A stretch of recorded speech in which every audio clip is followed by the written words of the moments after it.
My name is Dana. I'm 21, and this is a secret I've never shared until now. When I was 18, I wasn't chasing rebellion. I wasn't the wild type. What I wanted was something quieter, comfort, release, a way to escape the weight I couldn't name. I found it in solitude, in routines I never thought twice about, until everything changed. We had just moved to a small town outside Asheville, North Carolina. My mom had remarried, and that's when Daniel came into our lives. He was her new husband, my stepfather. I didn't know what to think of him at first. He was polite, reserved, but there was something about him I couldn't quite put into words. Something magnetic. I tried to ignore it, dismiss it, but the feelings crept in slowly, and then all at once. This isn't just a story about crossing lines. It's about loneliness, obsession, and the confusing places desire can take you when you feel unseen. Daniel wasn't who I expected. He was charismatic, strong, confident. The kind of man who didn't try too hard, but always knew how to command a room. I noticed the little things first. How he carried himself, the way his voice dipped when he spoke, how his eyes lingered a second too long when we talked. It started innocently. At least, that's what I told myself.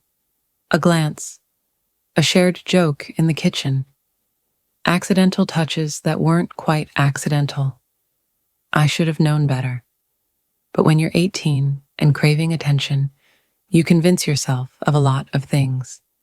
Nights became the hardest. That's when the quiet pressed in. When thoughts I tried to bury came to the surface.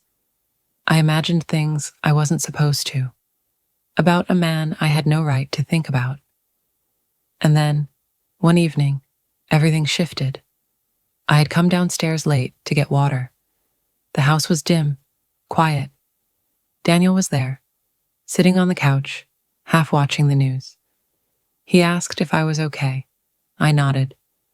But I must have looked off because he said, "You can talk to me, if something's on your mind." That night, we talked for hours. About everything. And nothing. There was a comfort in it, and yet an undercurrent I couldn't deny. When I stood to go upstairs, his hand brushed mine. Just a second too long. After that, everything felt charged.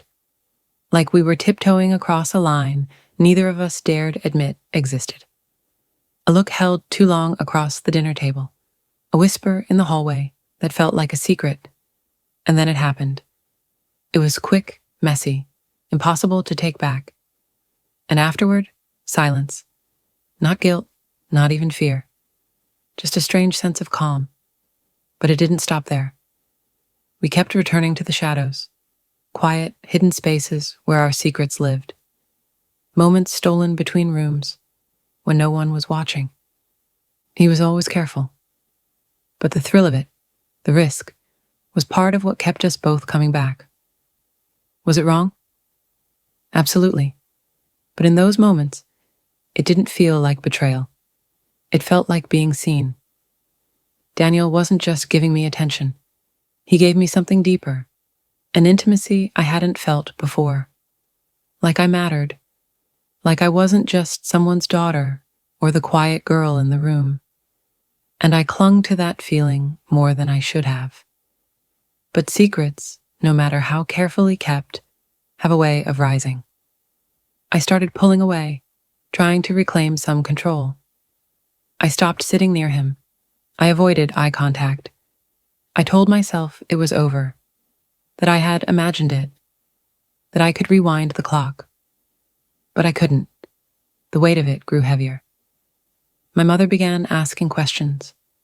I could feel the cracks forming, and I knew it was only a matter of time. This is my truth, not one I'm proud of, but it's mine. It wasn't just about desire. It was about being lost and found in the same breath.